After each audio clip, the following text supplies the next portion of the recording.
Hi, everybody. How you doing?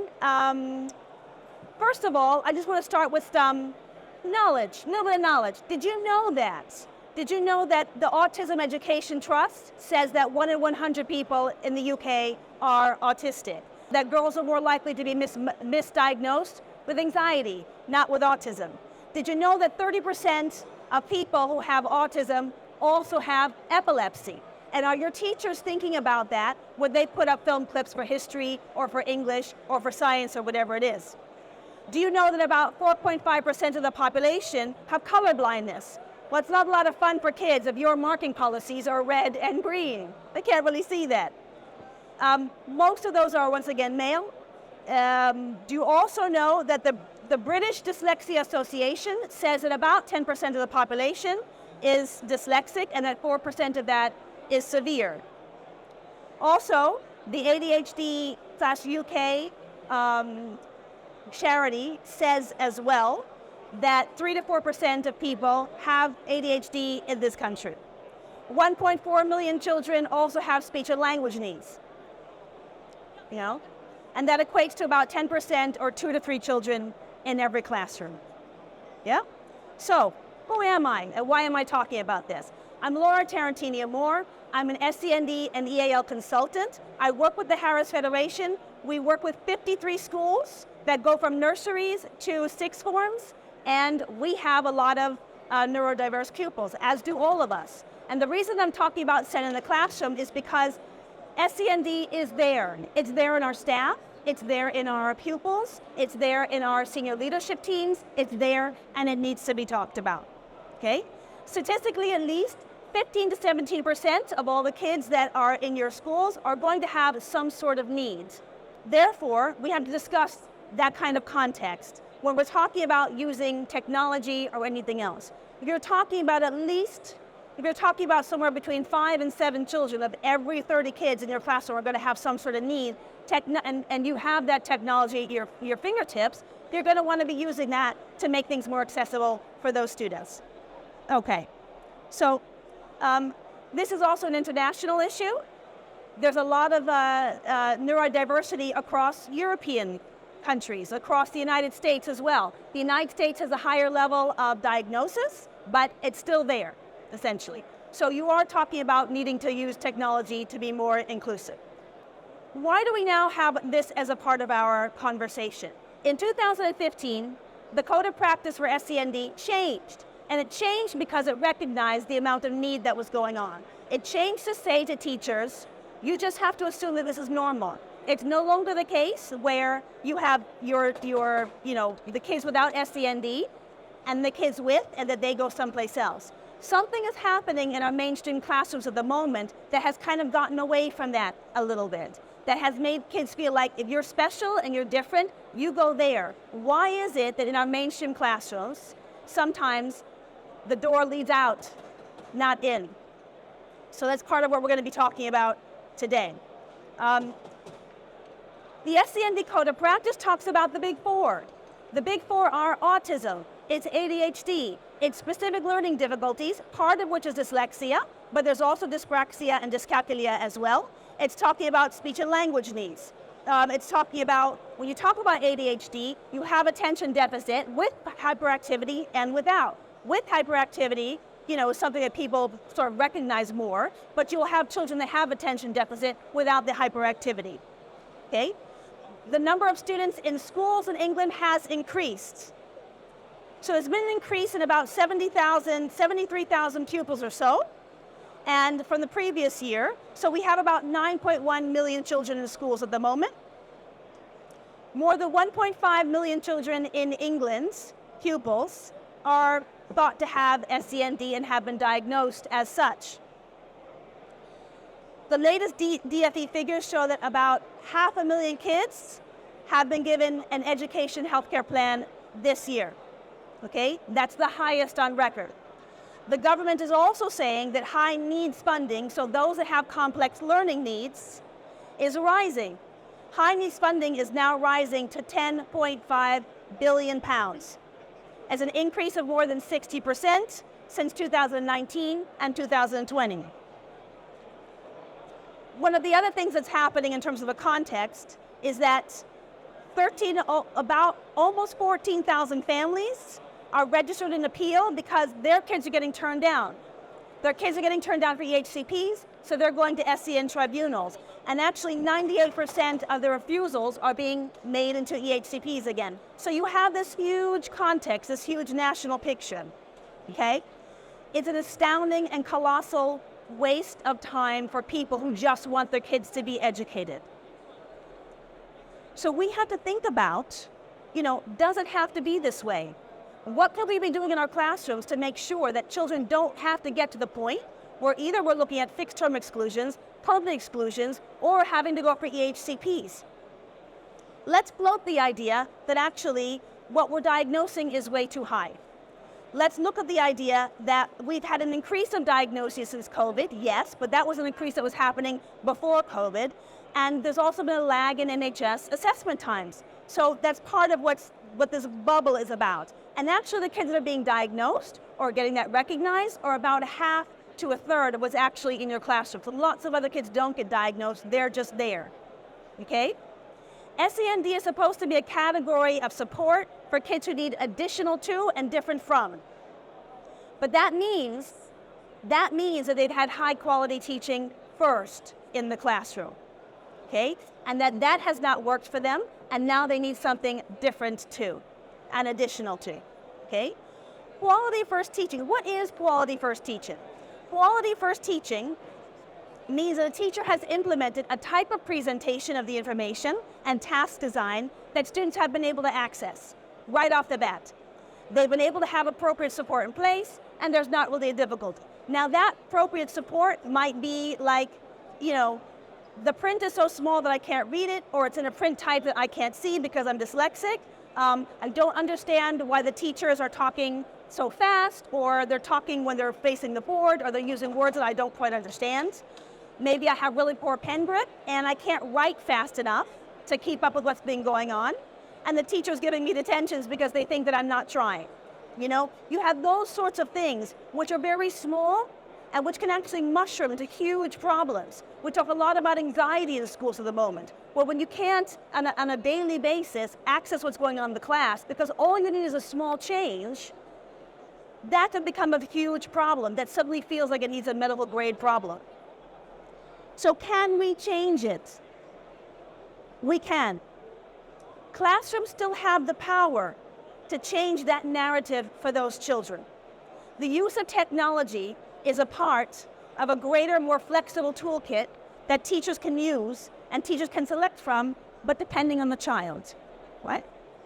So we have to ask, what's happening in mainstream classrooms so that those kids, that the direction they have is special and out, as opposed to staying in, using technology, understanding what those needs are, okay? Why do we call it a broad and balanced curriculum? There's an interesting coming together of knowing your curriculum, knowing the needs of a child, knowing what your toolkit is, and knowing what the potential barriers are. Every subject is in the curriculum for a particular reason. Every subject builds some sort of cognitive need in the child, some cognitive ability, and needs to be practiced, right? So when we pull kids out of one of those, we narrow the curriculum for them. Our job is to understand a triple set of parameters. Again, what are the needs of my curriculum? What are the underlying cognitive skills that my curriculum bring to this child that need to be developed? What are the potential barriers within my subject that that child might not be able to get? What are the particular issues around types of SEN? So what sorts of barriers did that particular type of SEN present in my subject and for my exam?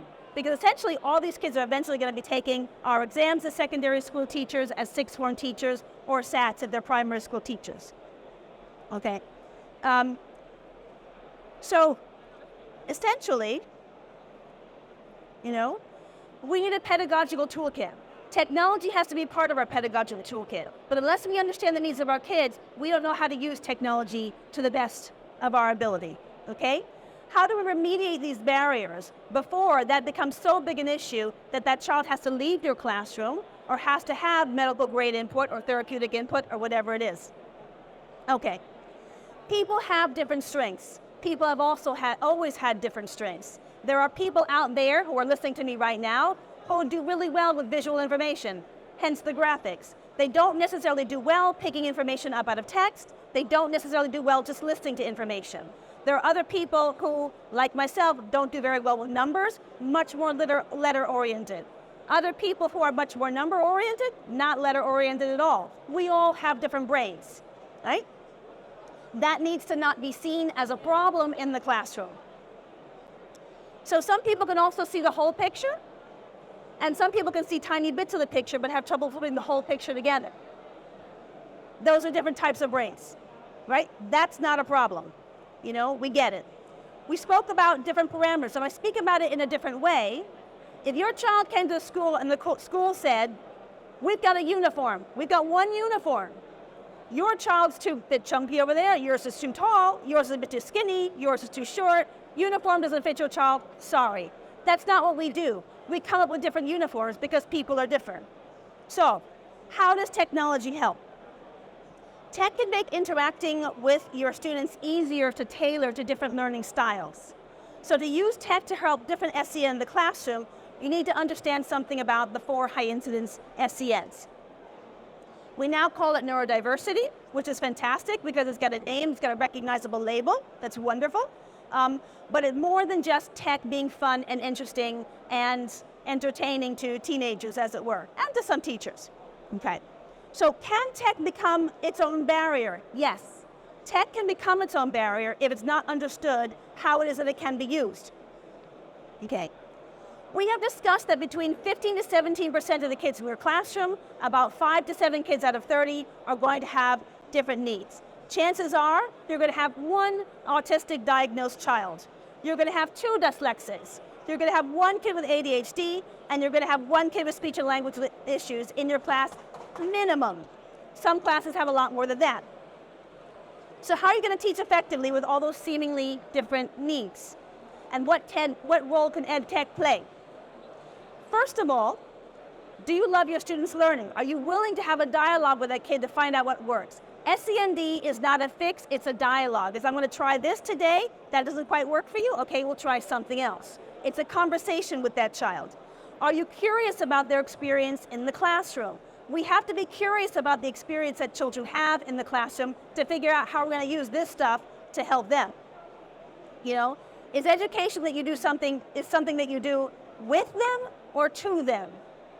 I'm assuming you're getting the point that this is going to be a dialogue. So the next thing is, how much do you know about the underlying cognitive processes that are critical in your particular subject? Maths and languages are about patterns, discerning similarities, and applying rules. There are visual spatial strengths there, and there are oral strengths, being hearing strengths, activated in those subjects. History is about chronology. It's about symbolism. It's about empathy. And it's about interpretation. Understanding a sequence of events or a timeline, what those events meant in the context of that time, and how people lived then might have thought or felt, are all very hard skills for different types of SEN. English language and literature is also about chronology, but in the shape of a narrative, interpreting symbolism of character dress, and that sort of thing. Empathy, yes, but also understanding language and punctuation. Science is about holding abstract, discrete pieces of information in your head while you're learning on them. And the thing about science is that because only some of it has a bearing on what your normal everyday experience is, it's very difficult to relate to because it is very abstract. Okay, so we haven't yet talked about children who are acquiring English as an additional language. That's also a need in the classroom.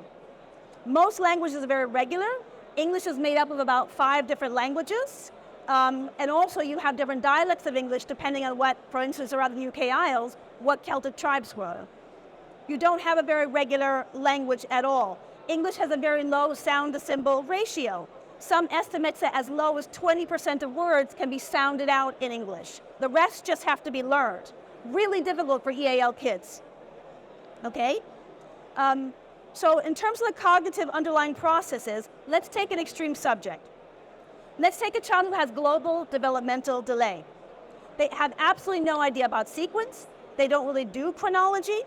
Well-taught history is really good for that child because they need to practice how to narrate a story from beginning to end and remember some details. They also need to remember that some things came first, so the sequence of things is really important. For a child who is EAL, history is really important because it teaches them how to use the past tense. The past tense in English is hugely irregular. Okay? For a child who has speech and language needs, sequential language practice is also very good for them. History is excellent for that. Okay. One of the most difficult parts of English, again, are irregular past tense verbs. Anything that helps that introduces to that child is absolutely fantastic. Okay? The same thing with verbs and with markers. Okay. One of the things I love about the ViewSonic tech is the ability to pull out words, the ability to pull words and verbs out and put a picture to it. Because once you put a picture to it, then you get beyond the barrier of language. And it's an amazing way to unlock that knowledge, which is locked up in that child's either first language knowledge or something that that child may know about but don't know the word for. Okay? All right. So some of the cognitive differences, let's talk a little bit about autism. Autism is a spectrum, so it's got, obviously a very wide range of presentations.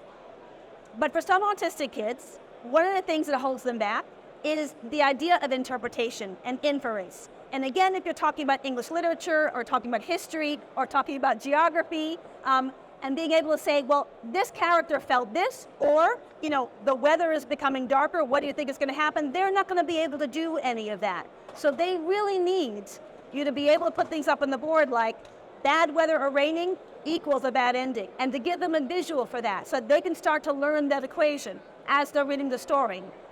They're going to need to be able to see, in terms of a little video, what happens to a rock in geography when you're talking about a process of erosion. How does a cliff become an arch and become a beach of pebbles? They may not be able to infer that there's a process that goes through those, and so you're going to be able to show them on your board that particular process. They're going to be able to come up and interact with it. Okay? The more kinesthetic you make it for a child, the more interactive it is, the more that they're able to learn. And we all know that, but why is that? Because each special educational need brings strengths and weaknesses.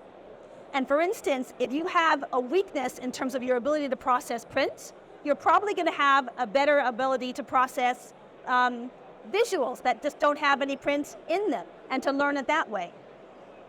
If you're talking about speech and language needs is a really interesting one because language is about processing.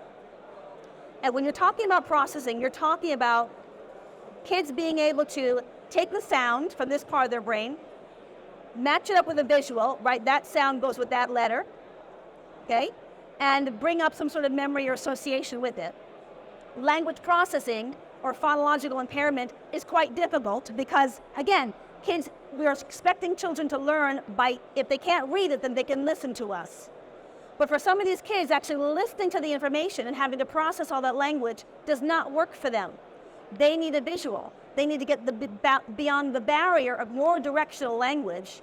And for a child with speech and language needs, being able to go up on the board and being able to move the board the way they have this on ViewSonic, and being able to write and seeing the relationship, physically seeing the relationship helps them to process that information.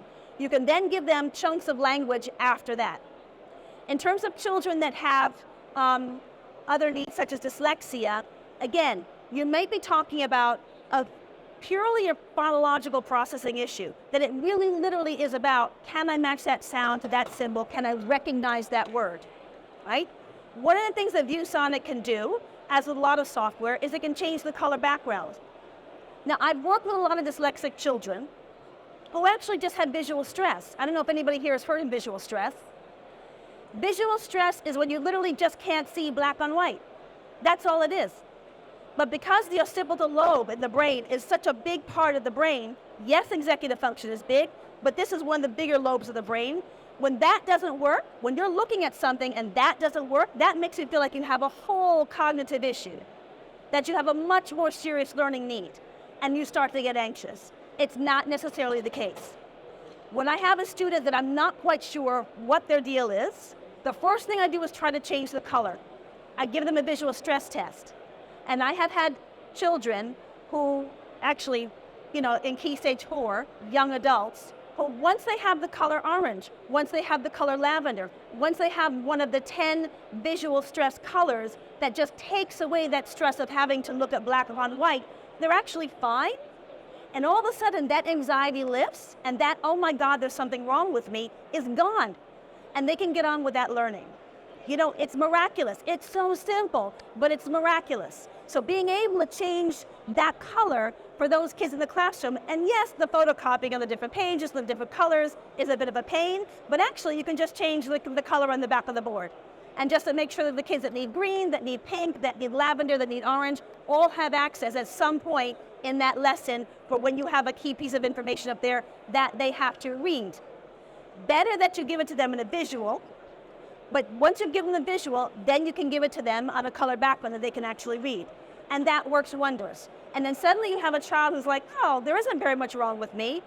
Mom doesn't have to pay 800 pounds for a private diagnosis because I'm kind of okay, And then you would have that for their exams. That is something really easily solvable by technology. And it's not something that we often think about. In terms of ADHD, now this is a really interesting one. Because ADHD is absolutely neurodiversity. ADHD is a problem with the proprioceptive nervous system. The proprioceptive nervous system tells you where your body is in space. It tells you that when you're standing on the floor, you can feel the pressure at the bottom of your feet, etc. When there's somebody leaning on you, when something brushes past you, it gives you a sense of where your body is in space. And because you know where your body is in space, you don't have to move all the time to consistently wake up your brain so that your brain can keep track of where your body is. So ADHD children move. They don't move because they're hyperactive. They move because they have to keep the brain awake and in charge of the body. So I do this because that helps my hand, that helps my brain remember where my hand is. All right, that's a really different model of ADHD than the one that we have been given. All right, those children need to move to be able to focus. Behavior has become a big part of the interpretation of ADHD. And yes, sometimes it can lead to bad behavior, but actually the movement is a neurological need. It's not a behavioral need. That's why it's a learning need. So to be able to give that kid a safe movement option in the lesson where they can get up to the board and go back down, where they can sit up and they can stand up or sit down to answer something, where they can write something out, where they've got a device in front of them and they're writing on that and they're seeing that on the board. That's going to help them to not have to mediate some sort of kind of like unspoken rule about if you're going to move, you can't learn. Well, some kids can't learn if they can't move, right? So those kids are going to have their attention kept a little bit more, but actually that movement helps them to process. It's not instead of a learn, it is the learning for them, all right? There is also attention deficit without hyperactivity. And those are the kids that you see them and they're doing this, right? Because they're just off, as we call them, off with the fairies. Or they're the kids that are taking out their highlighters and lining them up on the desk and deciding which one they want to use. Attention deficit, again, is about executive function. We don't notice it because it doesn't have hyperactivity associated with it. So it's not a child who has attention deficit and they need to get up and move because they have their proprioceptive need. These are simply kids who have real trouble focusing their executive function on one thing at a time. So having things up on the board, which they can hear, which they can interact with, which they can see visually, helps to keep that attention, and helps to keep them kind of on board with the learning. You do have to prompt them because they can only do little bits at a time. But that's better than, they will continue to learn with technology, whereas you just saying, attention, and will not. It just won't, because it doesn't give the brain anything else to act upon other than you're snapping fingers or you're trying to call them to attention. Okay, so essentially, we've just talked about the four main big ones that are talked about in the code of practice and where we have to assume that you're just going to have these learners in your classroom. So it comes down to 4 main types of differentiation technique. And then your job is to then figure out how the technology fits into those 4 main differentiation techniques. The first one is layout and lesson structure. Layout is the biggest barrier to most kids in the classroom in terms of how we produce and show the materials. When you're able to give it to them electronically, so that if they need to change the font, if they need to change the color, if they need to change the justification, they can do that, that's absolutely fine. That's a lot easier, you know. In English, sometimes it's difficult if you're giving a child a poem, because the poems are sometimes justified to the center, and that's a nightmare for a dyslexic child. To be able to give them something electronic, which means that you can just change the layout, is absolutely, helps that quite a lot. Because then a child doesn't have to worry about I can't understand what's happening on the page, let alone the question. Layout is really important. Structure. Often you have autistic children or attention deficit children who get lost in the lesson. You know what your structure of your lesson is. You know you have an introduction, you've got 3 learning objectives, you've got 3 learning checks, you've got a final, you've got the homework. You know where you are in a 60-minute lesson, in a 75-minute lesson, in a 90-minute lesson. They don't. They don't have a map. So when you put together a tick list for a child, so that you can say, right, have you written down the date? Tick.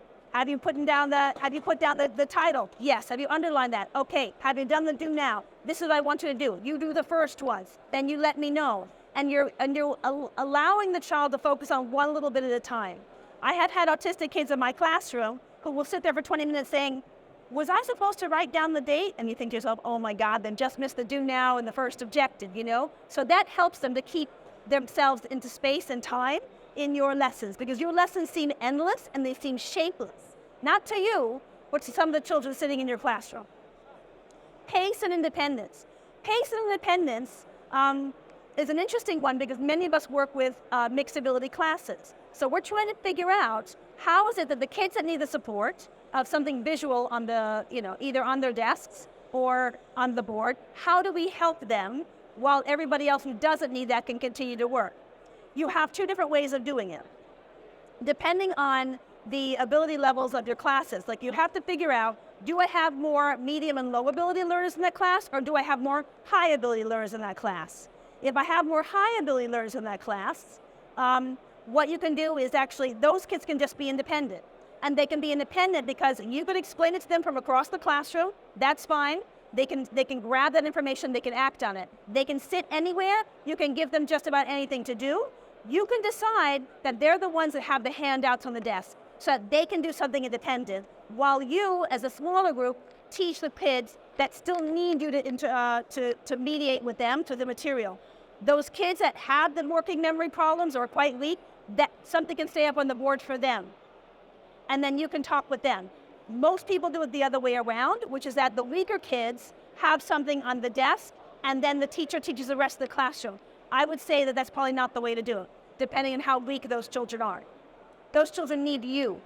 You are mediating the information for them and you're bringing that through to them. The higher ability kids can work a little bit more independently. And then at some point you check in with the higher ability kids, you say, right, have we finished? And you go back to the lower ability kids. So it's pace and independence. Multimodal engagement is something we have been talking about with the ed technology. Multimodal engagement is not just some kids are better visually, some kids are better orally. It's about the strengths and weaknesses in a brain, depending on what type of SEN a child has. So again, for a kid who has speech and language needs, their ability to process language that they're listening to is a lot weaker in many cases than their ability to get information visually. So you have to make sure that those children will have an opportunity to get information visually from you that is not mediated by language. In other words, I can see what it is you're talking about, and then I will take my time to process the language. If language is the first port of call, if they have to get information out of language, they're never going to get there because they're too busy processing the language. And teachers being helpful, will think, let me rephrase the question, which is a whole other set of language for those children to now have to process. It's very helpful to them if you just ask them the same question. so that they can continue to do that. They can continue to focus on that particular piece of language. Okay. Working memory and proximity to learning. This is where I really love these boards because they are built for kids to walk up to them and to do stuff on them. You know, they are built for teachers to come back in the classroom and for the kids to go up to the board so they can switch sides. Working memory is a really interesting one. We tend to put the kids who are weaker at the front of our classroom so that we can get to them.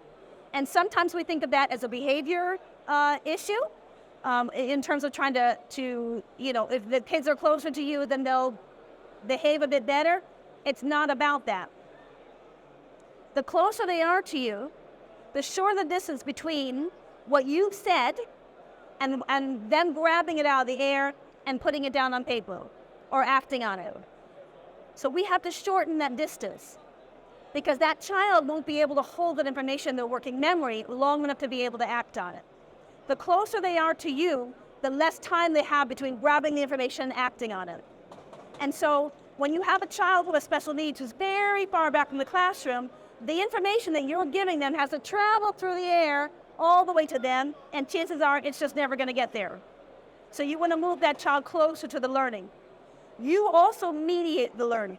They are looking at you, they're looking at your face, they're looking at your body, they're looking at the way you use your hands, they're looking at the way you're interpreting that information because their brains know that they have trouble with print or they have trouble processing language. So they're busy scanning you for clues to understanding. You are a very important part of that child's learning process. So the closer you are to them, the better.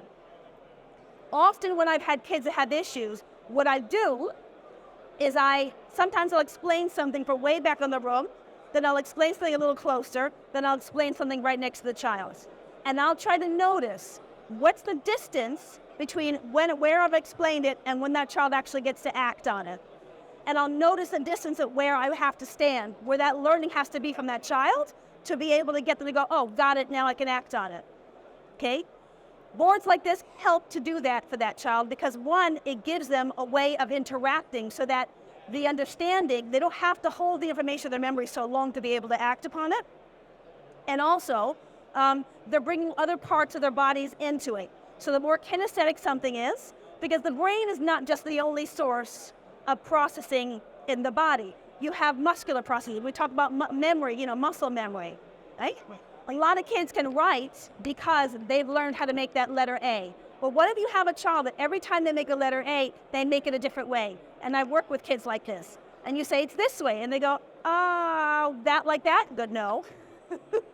Because they haven't developed the working memory in their muscles. So that's when I don't even have to think about what a letter A is. I just know how to do it all the time, Those sorts of kids need a lot more support. And this is where boards like this are absolutely fantastic because they can do those marks on the board. They can see the visual. They can look at a piece of text, and you can pull out from the immersive reader section. They can pull out a picture of what does that word mean.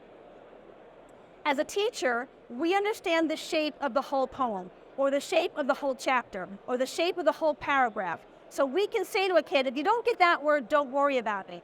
But when you're saying that to a child 4 or 5 or 6 times, they're beginning to get that actually the pile of words that I don't understand is growing. And I'm not going to be able to get, even if you tell me what the whole thing means, I'm not going to be able to get there because there's so many words in my way. So we have to make sure that all those words have at least a visual to them. Children will most likely have a stronger concept if you can get beyond the barrier of language. If you're explaining to them, they have to process words. If you just give them a visual, they can get the idea, and then you put the words to the visual. And that makes the process a lot shorter and a lot less frustrating for everybody. Okay? So in the end, what's the overlap? What is the sweet spot? When you use technology, you have to think about the strengths and weaknesses of those particular types of SENs. And then you use the 1 or 2 things that might hit all of those needs. It might hit everybody's needs if you use a colored background. It will hit everybody's needs if you use a particular visual. Or if you only have a certain amount of text on at a time, and you use the immersive reader to pull the images out.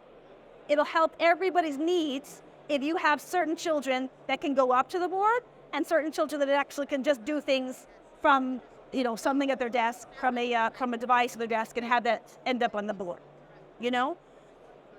But for us, the challenge is not just the spangling in technology. It's understanding how the SEN interacts with what's happening in your subject and specifically also in your exam.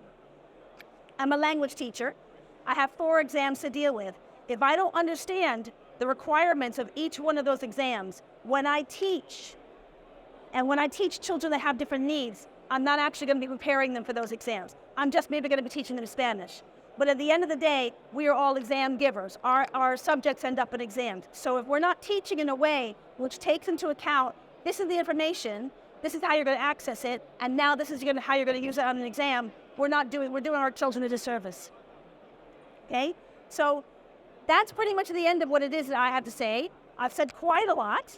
Thank you so much for listening. If anybody has any questions or any particular issues either with SEND children or with English as additional language learners, I am more than happy to take questions. Thank you so much for listening.